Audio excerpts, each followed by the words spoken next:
ए के ऊपर mg force लग रही होगी या फिर कहीं बुक के ऊपर mg फोर्स लग रही होगी जिसकी वजह से ये नीचे जा रही है ना।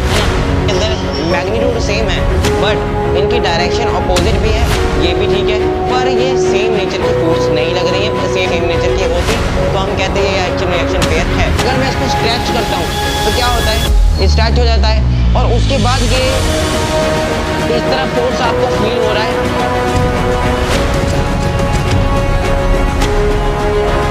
हेलो, तो कैसे आप सब लोग, स्वागत करता हूँ एक और नई वीडियो के अंदर। न्यूटन लॉज ऑफ मोशन का series number 1, Newton laws of motion का सीरीज़ नंबर 1 जिसका chapter number 3 Newton laws of motion lecture number 2। तो पिछले लेक्चर के अंदर हमने कई बातें करी थी, नॉर्मल फोर्स के ऊपर थोड़ी सी बात करी थी और कई फोर्सेस के ऊपर बात करी थी और भी काफ़ी न्यूटन लॉज ऑफ मोशन के लॉस पढ़े थे हमने।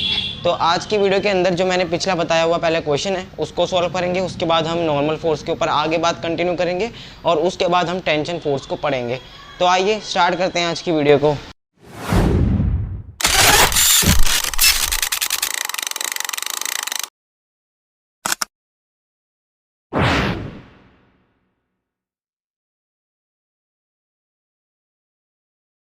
पहला जो क्वेश्चन था पिछला गिवन वो मैंने बोर्ड पे लिख लिया है, आइए उसको सॉल्व करते हैं और क्या उसका आंसर आता है वो भी बताऊंगा।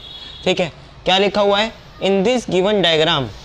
ये पिछला क्वेश्चन है पिछले क्लास का, अगर आपने नहीं देखी तो आपका ये आई बटन के ऊपर लिंक आ रहा है, पहले वो जाकर देखिए, वरना आगे ये आगे कंटिन्यू करने के बाद आपको समझ में नहीं आने वाला है क्योंकि पिछला हमने सारा समझा था। In this given diagram this is an example of action reaction और Newton third law of motion. ये गिवन डायग्राम के अंदर ये पूछ रहा है इज, यानी कि पूछ रहा है कि ये जो डायग्राम गिवन है ये Newton third law of motion की यानी कि एक्शन रिएक्शन की एक एग्जाम्पल है, ये आपको बताना है। अब मैंने थोड़ी पहले लाइन लिख दी है, for this we have to understand the Newton laws of motion, third laws of motion. तो न्यूटन का थर्ड लॉ ऑफ मोशन क्या था, every action is equal to an opposite their reaction at the same time और same nature की force लगनी चाहिए। अब यहाँ पर देखो, हमने ये पिछले चैप्टर के अंदर पढ़ा था, पिछले चैप्टर नहीं पिछले लेक्चर के अंदर पढ़ा था। तो अब हम इस डायग्राम के अंदर देखें तो यहाँ पे एम मास का एक ऑब्जेक्ट है, नीचे लग रही होगी mg फोर्स और ऊपर लग रही होगी नॉर्मल फोर्स। क्योंकि नॉर्मल फोर्स क्यों लग रही होगी, क्योंकि इसके अंदर आप देख पा रहे हो कि ये कांटेक्ट में है, मास इससे कांटेक्ट में है। तो इन बिटवीन केस उसने कहा हुआ है कि एफ नेट हमारा 0 है और n is equal to M G के है, यानी कि n इज इक्वल टू यानी कि नॉर्मल फोर्स बराबर एम जी के है। तो सबसे पहले अगर देखूं कि इसके अंदर magnitude are same of both forces, both forces का मैग्नीट्यूड तो सेम है और डायरेक्शन भी अपोजिट है। ठीक है, the direction of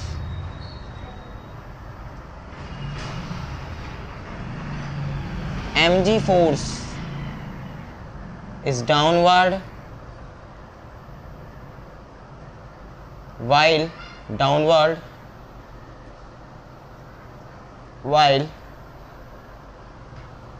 the direction of normal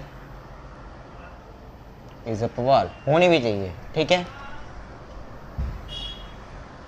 तो क्या है इसके लिए सबसे पहले तो हमें ये स्टडी करना पड़ेगा कि न्यूटन का थर्ड लॉ ऑफ मोशन क्या कहता था।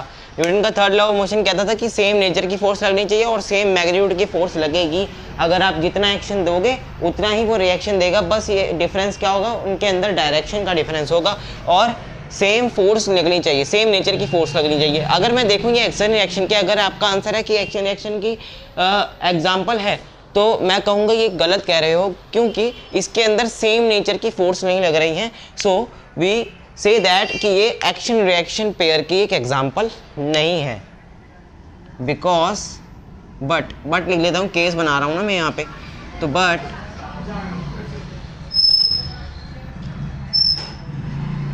द नेचर ऑफ या टाइप वो बोल सकते हो, the nature of forces are different, so we not say that this is an example of, this is not an example of, sorry, not an example of action reaction pair. ठीक है, action reaction pair की example नहीं है, यही इसका answer आ जाएगा not. ठीक है, सो यहाँ से हमने देखा कि क्वेश्चन का आंसर क्या आएगा, नहीं आएगा।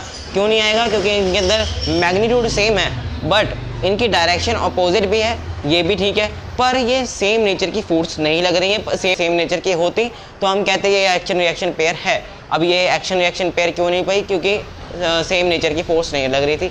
तो ये था हमारा क्वेश्चन। अब हम आगे बढ़ेंगे लेक्चर नंबर 2 की तरफ। ठीक है, तो आगे बढ़ने से पहले मैं आपको एक इन्फॉर्मेशन देना चाहता हूँ कि हमने एक टेलीग्राम ग्रुप स्टार्ट करा है, आप उसको फॉलो कर लीजिए। क्यों फॉलो करना है? क्योंकि अगर आपका कोई भी लेक्चर रिलेटेड डाउट आता है वहाँ से आप आस्क कर सकते हो। और व्हाट्सअप ग्रुप भी बन चुका है हमारा, उसका भी चैनल का लिंक आपको डिस्क्रिप्शन के अंदर मिल जाएगा, या फिर आप अबाउट सेक्शन में जाकर भी चैनल में देख सकते हो। ठीक है, व्हाट्सएप के अंदर डाउट सेशन नहीं, नोट्स दिखते जाते हैं, यानी कि जो भी मैं यहाँ पे लिख रहा हूँ उसका notes same to same as E copy वहाँ पे मिल जाता है। ठीक है, तो आप उसको भी जाकर फॉलो कर सकते हो। यानी आप या तो अगर आप चाहो तो पहले समझ सकते हो, उसके बाद व्हाट्सएप के अंदर बना जाओगे, वहाँ से आप अपने नोट्स बना सकते हो।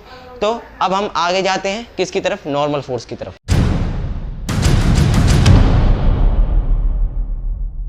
अब स्टार्ट करते हैं नॉर्मल फोर्स को। नॉर्मल फोर्स को स्टडी करने से पहले आपको बताना चाहूँगा कि पिछले लेक्चर के अंदर हमने नॉर्मल फोर्स के अंदर क्या क्या पढ़ा था। हमने नॉर्मल फोर्स के बारे में सिर्फ इतना सा पढ़ा था कि कंटैक्ट फोर्स है और अपवर्ड डायरेक्शन के अंदर लगती है, पर हमने ये 2 पॉइंट्स नहीं पढ़े थे क्योंकि ये इस वाले लेक्चर के अंदर पढ़ाने ज़रूरी थे और इसके ही बेहाफ पे बहुत क्वेश्चन भी मैं लेकर आया हूँ। तो आज की PPT के अंदर हम करने वाले हैं। कंटैक्ट फोर्स क्या है भाई? कंटैक्ट फोर्स मतलब मान के चलो ये m मास का एक ब्लॉक है, m मास का ब्लॉक है, ये प्लेन है, ये कंटैक्ट में है। कंटैक्ट में है तो कैसी लगेगी? अपवर्ड डायरेक्शन में नॉर्मल फोर्स लग जाएगी। अपवर्ड डायरेक्शन में नॉर्मल फोर्स लगा देते हैं, लग गई। अब नॉर्मल फोर्स के लग जाने के बाद इसके अंदर अब हम आगे क्या चेंजेस करेंगे? आगे चेंजेस ये करने हैं कि सबसे पहले तो सोचो कंटैक्ट फोर्स इस तरीके से लग गई। कंटैक्ट फोर्स का हमने पॉइंट क्लियर कर लिया कि 2 बॉडीज़ के आपस में जब कंटैक्ट होते हैं तब ये नॉर्मल फोर्स हम अपवर्ड डायरेक्शन में लगाते हैं। दूसरी बात ये क्लियर करनी थी कि परपेंडिकुलर फोर्स होती है हमेशा, ये परपेंडिकुलर फोर्स होती है, यानी कि परपेंडिकुलर एंगल पे बनती है, 90 डिग्री के एंगल पे लगती है। चाहे ये ऑब्जेक्ट के यहाँ पे लगा दो, यहाँ पे लगा दो, बिटवीन लगाना है बिटवीन लगा दो, उसका कोई चक्कर नहीं है। ये 90 डिग्री में लगती है, ऐसा नहीं 60 डिग्री पे आप लगा रहे हो। ठीक है, 90 डिग्री पे हमेशा लगेगी। अभी हम आगे केसेस पे भी बात करेंगे कि अगर प्लेन हमारा फ्लैट हो और अगर ऑब्जेक्ट भी हमारा फ्लैट हो, काफ़ी सारी चेंजेस करेंगे। ठीक है, तो आगे तक बने रहना। अपवर्ड डायरेक्शन के अंदर लगेगी, ये सही चीज़। अब पुशिंग नेचर की होगी। अब भैया अगर नॉर्मल फोर्स है, अगर वो ऊपर लग रही है तो इसका मतलब है कि वो पुशिंग टाइप की होगी। ऊपर लग रही है ना, तो पुशिंग टाइप की होगी। देखो ये ऑब्जेक्ट के ऊपर जा रही है, इसका मतलब है ये पुशिंग नेचर की होगी। इससे ये पॉइंट भी क्लियर हो जाता है। अब हम चलते हैं आगे क्वेश्चन में, ताकि हम समझ सकें नॉर्मल फोर्स को अच्छे तरीके से डिटेल में। तो चलिए आगे क्वेश्चन के ऊपर बात करते हैं।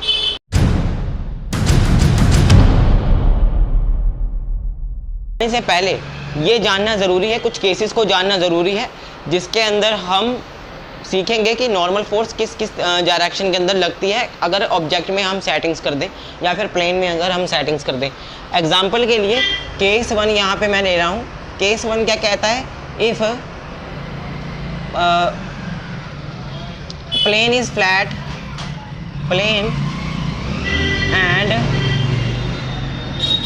प्लेन एंड ऑब्जेक्ट both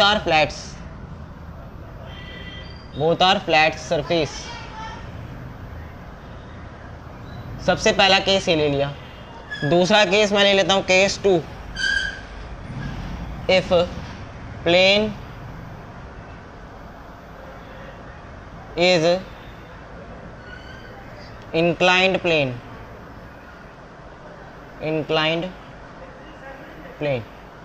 अगर प्लेन इंक्लाइंड हो, इस plane is inclined plane, if plane is a inclined plane and object is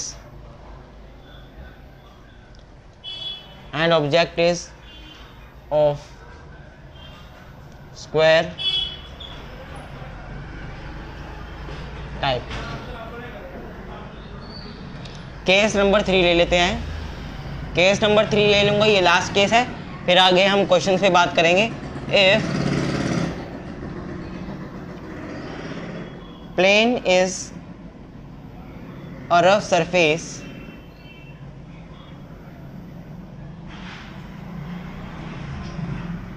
and object is in circle shape. तो ये 3 केसेस लिए हमने। सबसे पहला केस क्या है, if plane and object both are flat surface, यानी कि कहने का क्या मतलब है कि ये भी हमारा फ्लैट हो ऑब्जेक्ट और ये इसके नीचे लगने वाला प्लेन भी हमारा फ्लैट हो, तो नॉर्मल फोर्स किस डायरेक्शन में लगती है, एम मास का है।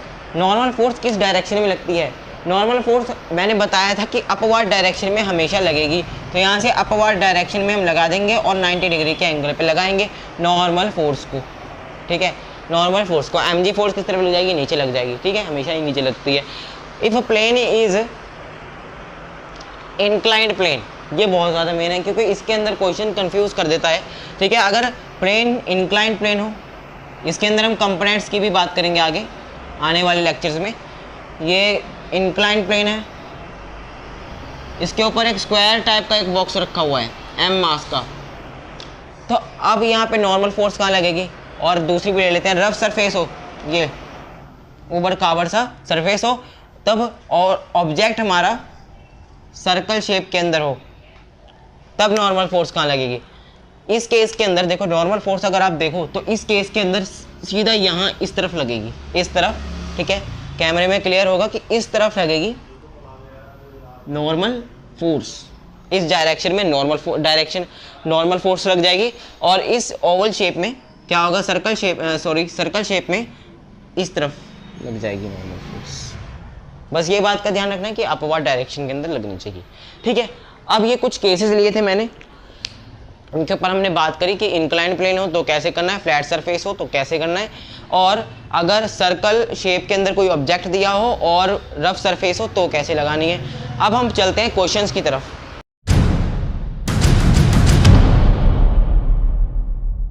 तो अब क्वेश्चन पे बात करते हैं। क्वेश्चन क्या है, देखो क्वेश्चन ये कुछ इस तरीके का है, how many forces are acted on the given FBD. पहला क्वेश्चन मैं आपको करके दिखा देता हूँ, दूसरा क्वेश्चन आपको करना है, ट्राई करना है, फिर उसके बाद टेंशन फोर्स को पढ़ेंगे। अब यहाँ पर देखो m1 m2 मास दे रखा है, अब इसकी एफबीडी बनानी है। एफबीडी बनाने के लिए सबसे पहले समझना पड़ेगा ये एफबीडी क्या है। एफबीडी की फुल फॉर्म होती है frame body diagram. Frame body diagram इसकी क्या होती है, एफबीडी की फुल फॉर्म होती है। फ्रेम बॉडी डायग्राम मतलब मान के चलो इस डायग्राम के अंदर क्या क्या चीज़ें एग्जर्ट्स हो रही हैं, इनकी कितनी फोर्सेस लग रही हैं, कितने टाइप का क्या क्या इसके अंदर चेंजेस आ रहे हैं। ठीक है, इसको एफबीडी बोल देते हैं। या फिर मान के चलो एफबीडी शो करना हो गया कि क्या क्या चीज़ें उसके अंदर लग पा रही हैं। ठीक है, शो करना होगा क्या क्या चीज़ें लग पा रही हैं। एग्जाम्पल के तौर पर यहाँ पर मैंने ये ले रखा है, अब सॉल्यूशन पर लिखूँगा मैं। अब उसने पूछा कि कितनी तरह की फोर्सेस यहाँ पे लग रही हैं और किस किस डायरेक्शन में लग रही हैं, ये भी बताना है। ठीक है, तो मैंने सबसे पहले क्या करना है, एफबीडी बनाने के लिए हमेशा क्या करना है, m1 मास को अलग कर लो, m2 मास को अलग कर लो। सोच लो, अलग नहीं करना है, मतलब अलग कर लो एफबीडी बनाने के लिए। अब देखो m1 और m2 मास m1 के ऊपर रखा हुआ है। अभी मैं आपको करके दिखाऊंगा। देखो एग्जाम्पल के तौर पर मेरे पास यहाँ पर क्या चीज़ें हैं, अभी मेरे पास ये बुक है, ये बुक ले लेते हैं और ये इंक ले लेते हैं। चलो ये देखो, ये इंक है वाइट बोर्ड के मार्कर की इंक है, और ये रही मेरी किताब। क्या ये दिख रही है, विजिबल है, अब विजिबल है। ठीक है, ये हो गया। अब सबसे पहले इसको समझने के लिए हमें पहले ये करना पड़ेगा, एग्जाम्पल के प्रैक्टिकल करोगे, फिजिक्स को फील्ड में लोगे तो अच्छे तरीके से क्लियर होगा। अब सबसे पहले देख लेता हूँ विजिबल है यस या नहीं, विजिबल है। ठीक है, अब इसके अंदर देखो, ये मेरे पास बुक है, इस तरफ कर लेता हूँ, ये बुक है और ये मेरे पास व्हाइट बोर्ड की इंक है। इसको ए कह देते हैं, इसको ए कह देते हैं, बुक को ए कह देते हैं, ए सरफेस, और इसको बी कह देते हैं। अब ये ए और बी, अब सबसे पहले मैं सोचूंगा कि सबसे पहले तो इसके ऊपर mg फोर्स लग रही होगी। किसके ऊपर? ए के ऊपर mg फोर्स तो लग रही होगी, या फिर कहीं बुक के ऊपर mg फोर्स लग रही होगी, जिसकी वजह से ये नीचे जा रही है ना। मैं छोड़ूंगा तो नीचे चली जाएगी, mg फोर्स लग रही होगी। अब इसके ऊपर भी mg फोर्स लग रही होगी, क्योंकि ये भी तो नीचे जाएगी, है ना, तो इसके ऊपर भी नीचे mg फोर्स लग रही होगी। तो सबसे पहले बात ये क्लियर हो गई कि दोनों के नीचे mg फोर्स लग रही होगी, बस मास यहाँ पे दोनों का चेंज है। अब यहाँ पे मास दोनों का चेंज है, m1g हो जाएगा और इसके अंदर m2g हो जाएगा। आधा क्वेश्चन यहीं सॉल्व कर दिया मैंने। अब आगे क्या करना है? अब नॉर्मल फोर्स देखना है। देखो नॉर्मल फोर्स के लिए हमें क्या करना पड़ेगा, इसके अंदर थोड़ा देखना पड़ेगा। अब देखो ये प्लेन के साथ कांटेक्ट में, मान के चलो ये मेरा हाथ जो है ये प्लेन है, ये प्लेन के साथ कांटेक्ट में है, तो इसके नीचे नॉर्मल फोर्स लग रही होगी। मैंने कहा बिल्कुल लग रही होगी। अब अभी यहाँ पे काम खत्म नहीं हुआ, ये देखो ये जो इंक है ये इसके साथ कांटेक्ट में है। अगर ये भी कांटेक्ट में है तो कांटेक्ट में होने के बाद ये क्या करेगा, ये इसकी नॉर्मल फोर्स लेगा और ये बुक की नॉर्मल फोर्स लेगा। कहने का क्या मतलब है, इसको रखता हूँ अभी मैं। ये देखो ये दोनों के बीच के अंदर m2 m1 के साथ कांटेक्ट में, m1 m2 के साथ कांटेक्ट में, यानी कि दोनों की इक्वल फोर्स आनी चाहिए, नॉर्मल फोर्स बिल्कुल आनी चाहिए। मैंने कहा पहले तो ये नीचे वाली लगा देता हूँ, n1 फोर्स नीचे नहीं लगेगी, ऊपर लगेगी, 90 डिग्री के एंगल पे लगेगी, ठीक है, 90 डिग्री के एंगल पे लगेगी n1 फोर्स। अब यहाँ पे लगानी है, यहाँ पे लगाने के लिए पहले तो ये देखो ये इससे कांटेक्ट में है, m2 m1 से कांटेक्ट में है, यानी कि इसके तो ऊपर की तरफ लग रही होगी ये वाली, इसका तो कोई चक्कर ही नहीं है। अब m2 जो ऑब्जेक्ट है वो m1 के साथ कांटेक्ट में है। मैंने कहा फिर इसका ये मतलब हुआ कि m1 की तरफ इस तरीके, इस डायरेक्शन के अंदर n2 लग रही होगी, ठीक है, यानी कि नॉर्मल लग रही होगी इस डायरेक्शन के अंदर। अब इसको थोड़ा और अच्छे तरीके से समझाने के लिए मैं कहूँगा कि ये एक्शन रिएक्शन पेयर बन रहे हैं, देखो सेम नेचर के हो गए, सेम टाइम पे लग रहे हैं, ठीक है, सेम मैग्नीट्यूड के हो गए, n2 बराबर हो गया, ठीक है, यानी कि ये नीचे की तरफ लग रही है, ये ऊपर की तरफ लग रही है। अगर मैं इस ब्लॉक को इस ब्लॉक के ऊपर रख दूं तो काम वही हो जाएगा, ठीक है। इनके बीच के अंदर ये कांटेक्ट में है, इसलिए मैंने यहाँ पे दो नॉर्मल फोर्स वो भी इक्वल में दिखाए। अब सबसे पहले तो मैं यहाँ पे ये समझाता हूँ कि ये आए इक्वल क्यों आए, क्योंकि एक्शन रिएक्शन लग रहा है यहाँ पे, इसलिए मैंने इनको इक्वल रखा। एग्जाम्पल के लिए ये ही बुक ले लेते हैं और यही इंक ले लेते हैं। अब देखो ये जो है ये इसके ऊपर बैठा हुआ है, ये इसके ऊपर फोर्स लगा रहा है, तो मैं ये नहीं कह सकता ये बुक भी इसके ऊपर फोर्स लगा रही होगी, वो भी सेम मैग्नीट्यूड की, सेम नेचर की। मैंने कहा बिल्कुल लगा रही होगी, तो वो ही उसी का ही नाम नॉर्मल है, उसी का नाम नॉर्मल है। और कैसे लगा रही होगी, ये ऐसे लगा रही होगी, ठीक है, ये इस तरफ ये इस तरफ, तो अपोजिट लग रही है, इसका मतलब है एक्शन रिएक्शन पेयर हो गया, ठीक है।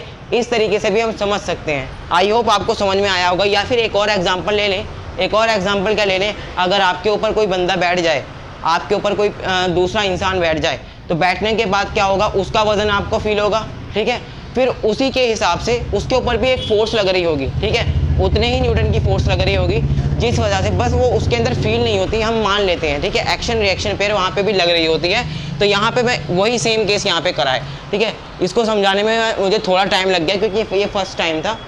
अब बाद में तो मैं समझाने नहीं वाला, क्योंकि m1 और m2 के अंदर मैंने आपको बता दिया, अगर बीच में लग रही होगी तो बीच में दोनों इक्वल लग रही होगी, या कह सकता हूँ कि n2 के बराबर है, वो तो यही, तभी तो मैंने इक्वल लिख दिया इनको, ठीक है, सेम लिख दिया, सेम मेथड में लिख दिया। तो अब हम चलते हैं नेक्स्ट क्वेश्चन की तरफ ताकि और क्लियर हो जाए।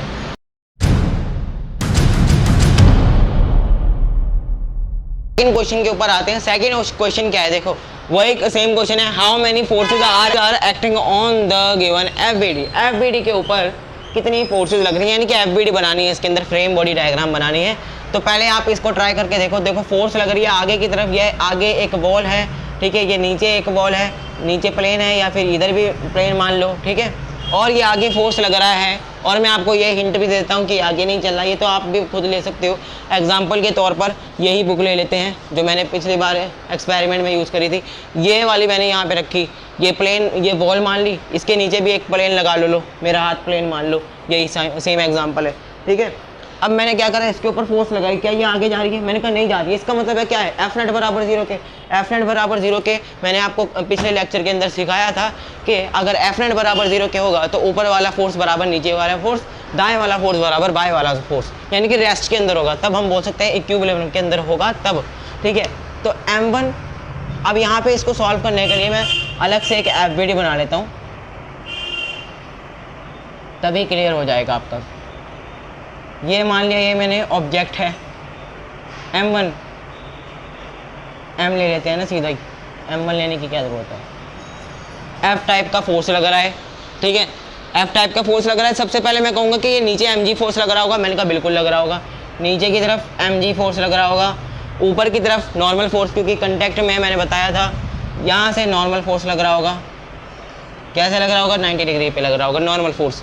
नॉर्मल फोर्स लगा दिया, आधा क्वेश्चन यहाँ सॉल्व हो गया। एक और फोर्स लगानी है, वो आएगी यहाँ से, F फोर्स इस तरफ लग रही है। अगर F मान के चलो 6 न्यूटन की है तो दीवार भी हमें वापस से 6 न्यूटन देगा। मैंने कहा बिल्कुल देगा। किस डायरेक्शन में देगा? इसकी अपोजिट डायरेक्शन में देगा। मैंने कहा उसी का नाम हमारा क्या हो गया? नॉर्मल हो गया। क्योंकि यहाँ पे देखो ये कंटेक्ट में है, ये बॉक्स इससे कंटेक्ट में है दीवार से, तो यहाँ पे नॉर्मल फोर्स लग रही होगी। किस डायरेक्शन में लग रही होगी? इस डायरेक्शन में लग रही होगी। सिंपल सा यहाँ पे ये काम करना था। क्या ये विजिबल है? यस, विजिबल है, ठीक है। अपोजिट इस डायरेक्शन में लग रही होगी, इसके फोर्स जिस तरफ लगाई है आपने उसके अपोजिट डायरेक्शन में लग रही होगी। कैसे? आइए आपको दिखाता हूँ। ये देखो, ये रहा प्लेन, ये रख दी मैंने एम मास का बुक लग दिया, ठीक है। ये रहा बॉल, अब यहाँ पे मैंने फोर्स लगा दी, एफ टाइप फोर्स लगा दी, पर ये आगे नहीं जा रहा है। इसका मतलब है एफ नेट बराबर 0 के। अब एफ नेट बराबर 0 के हो गया, यहाँ पे एक मिनट, एक गलती हो गई, एन वॉल लिखना था यहाँ पे, ठीक है, वरना ये वाला इसके बराबर हो जाता, ठीक है। अब यहाँ पे क्या करना है? अब इक्वल करने का सीखना है। अगर ऐसा कोई क्वेश्चन आ जाए तो आप उसको झट से कैसे सॉल्व कर सकते हो। अगर ये देखो, ये सबसे पहले रेस्ट पे अंदर है, अगर रेस्ट के अंदर होगा तो ये वाला फोर्स इस वाले फोर्स के बराबर हो जाएगा। एक्शन रिएक्शन पेयर हो गया, है ना, एक्शन रिएक्शन पेयर हो गया। एफ बराबर एन वॉल के, ठीक है। No no no no sorry, F is equal to N wall. ये एक्शन रिएक्शन पेयर नहीं है, क्योंकि मैं बता रहा था, भूल गया था मैं, सॉरी। एक्शन रिएक्शन पेयर नहीं है क्योंकि सेम टाइप का फोर्स लग रहा है, बस मैग्नीट्यूड इनका सेम है।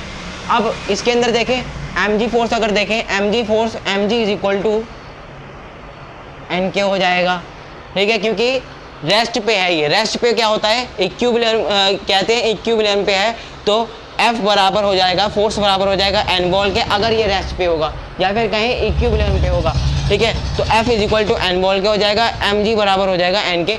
ये केसेस हमने लेना है। अब एग्जाम्पल के तौर पर ऐसे क्वेश्चन कुछ ऐसे भी पूछ ले जाते हैं। एग्जाम्पल के तौर पर यही सेम टाइप का क्वेश्चन कुछ मैग्नीट्यूड दे के भी पूछ लिया जाता है। क्या मैग्नीट्यूड दिया जाता है कि ये मान लो 6 किलोग्राम का ऑब्जेक्ट है, ये लग रहा है F फोर्स से 6 न्यूटन का। आपको बताना है कि जो नॉर्मल फोर्स वॉल की तरफ से जो फोर्स लग रहा होगा ये देंगे नहीं। आपको फ्रेम बॉडी डायग्राम पहले से ही नहीं दिया होगा, बस ये चीज़ दे रखी होगी। जैसे मैंने ये दिया हुआ था, मैंने बस इसके अंदर मैग्नीट्यूड लगा दिया। आपसे कहेंगे कि 6 न्यूटन का फोर्स है, आपको बताना है कि इस वॉल का, ये मान लो 1 नंबर वॉल है, ये 2nd नंबर प्लेन है, तो फर्स्ट प्लेन का फोर्स कितना लग रहा होगा कि इसके ऊपर, इस 6 किलोग्राम के ऑब्जेक्ट के ऊपर, और यहाँ पे इसके द्वारा पे नॉर्मल क्या लग रहा होगा, या फिर कहेंगे फोर्स क्या लग रहा होगा, ठीक है। तो हम क्या करेंगे? FBD बना लेंगे इसकी। क्या बना लेंगे? FBD बना लेंगे, FBD। ये लो 6 किलोग्राम, नीचे लग रहा होगा mg फोर्स 60 किलोग्राम का। हमने यहाँ पे g की वैल्यू कितनी रखी है?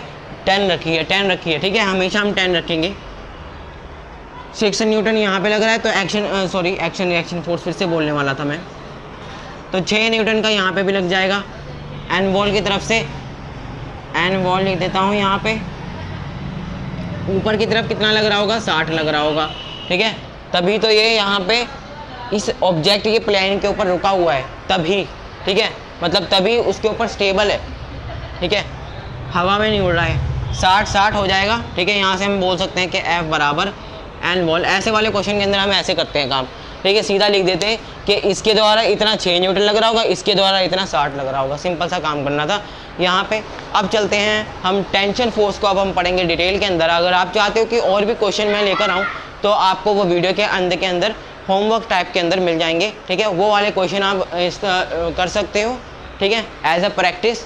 अगर आप इसके अंदर ये थोड़ा क्लियर नहीं है तो आप एज अ प्रैक्टिस वो होमवर्क क्वेश्चन कर सकते हो, क्लास के एंड के अंदर आपको मिल जाएंगे, ठीक है। तो चलिए अब स्टार्ट करते हैं। तो अब चलते हैं टेंशन फोर्स की तरफ।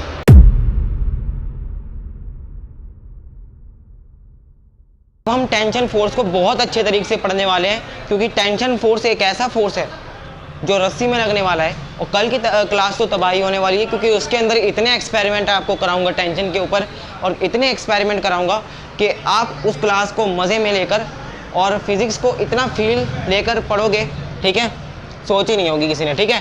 टेंशन फोर्स रस्सी में यूज़ होने वाली फोर्स। अभी भी एक एग्जांपल लेकर आया हूँ आपके सामने, ठीक है। ये क्या है? पुलिंग फोर्स टाइप का पुलिंग फोर्स होता है। It acts away from the body about the string.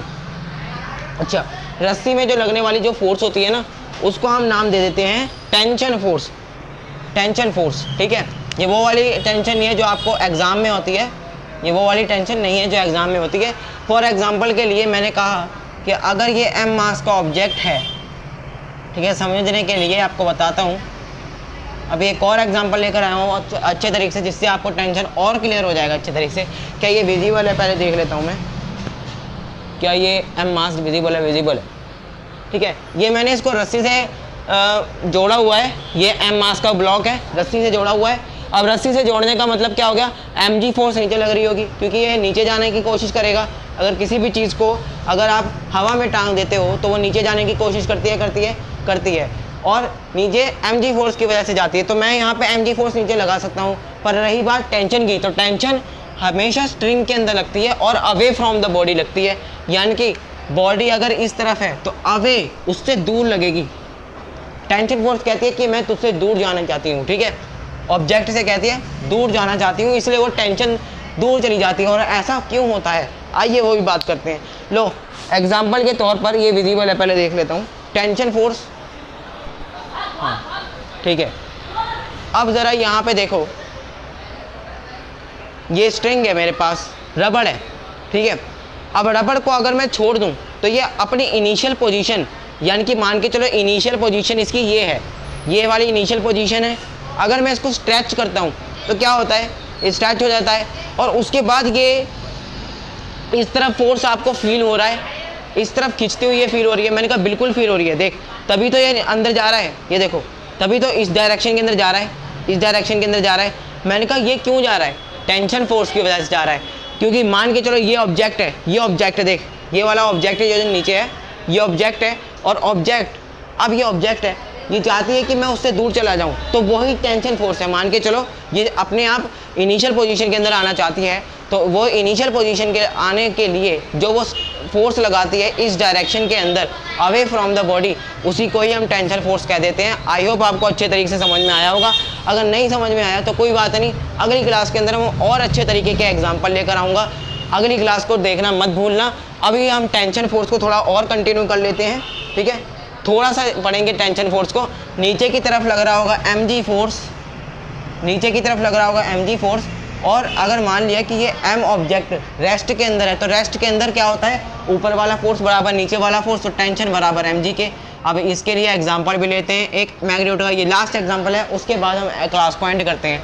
Example के तौर पर ये मैंने स्ट्रिंग से जोड़ा हुआ है, 6 किलो का है ये।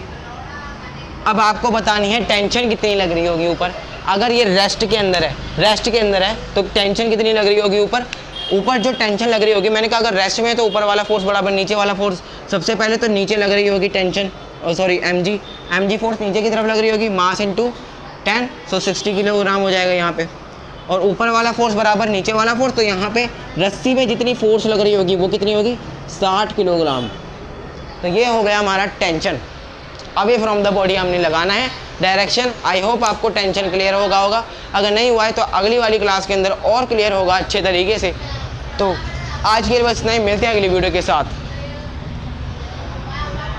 और हाँ, होमवर्क क्वेश्चन अभी मैं दे दूंगा आपको, वो व्हाट्सएप पे प्रोवाइड कर दिए जाएंगे या फिर डिस्क्रिप्शन के अंदर भी लिंक है, वहाँ से आप जाकर वो होमवर्क कंप्लीट कर सकते हो।